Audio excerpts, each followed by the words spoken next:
আসসালামু আলাইকুম সবাইকে। আজকে আমি 3 ডিম দিয়ে একটি পাউন্ড কেক বানিয়ে দেখাবো। তো প্রথমে আমি ময়দা নিয়ে নিচ্ছি 1/3 কাপ দিয়ে 3 বার। বেকিং পাউডার নিয়ে নিচ্ছি 1.5 টেবিল স্পুনের একটু কম। এখানে আমি কর্নফ্লাওয়ার নিয়ে নিচ্ছি 2 টেবিল স্পুন। তো এখন আমি সবগুলো উপাদান ভালোভাবে চেলে নিব। খুব অল্প উপকরণ দিয়ে কিভাবে আপনারা সহজে একটি পাউন্ড কেক বানাতে পারবেন সেই রেসিপি থাকছে আজকের ভিডিওতে। তো সবগুলো চালা হয়ে গেলে আমি একটি স্প্যাচুলার সাহায্যে সবগুলো উপাদান ভালোভাবে মিশিয়ে নিব। এখন আমি বড় একটা বাটিতে 3টি ডিম নিয়ে নিব। একটি বিটারের মাধ্যমে ডিমগুলোকে কিছুক্ষণ বিট করে নিব। তো সামান্য একটু ফোমি হয়ে গেলে আমি চিনি মিশিয়ে নিব। এখানে 1/4 কাপ দিয়ে 3 বার অর্থাৎ 3/4 কাপ চিনি মিশিয়ে দিব। সবগুলো চিনি আমি একসাথে মিশাবো না, 2 থেকে 3 বারে অল্প অল্প করে মিশিয়ে বিটারের মাধ্যমে বিট করে নিব। যতক্ষণ পর্যন্ত চিনি সম্পূর্ণ গলে না যাবে ততক্ষণ পর্যন্ত বিট করে নিতে হবে।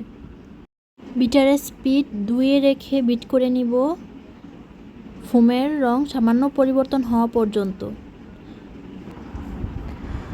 এ পর্যায়ে সয়াবিন তেল ও ভ্যানিলা এসেন্স মিশিয়ে নিব। এখানে আমি 1/4 কাপ সয়াবিন তেল এবং 1 টেবিল স্পুন ভ্যানিলা এসেন্স দিয়ে বিটারের মাধ্যমে আরও কিছুক্ষণ বিট করে নিব।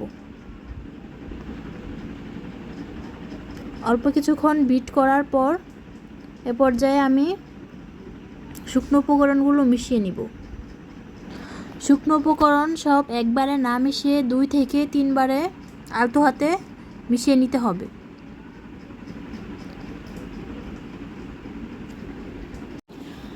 আলতো হাতে সবগুলো উপকরণ মিশিয়ে নিব। তো আমার সবগুলো শুকনো উপকরণ মিশানো শেষ।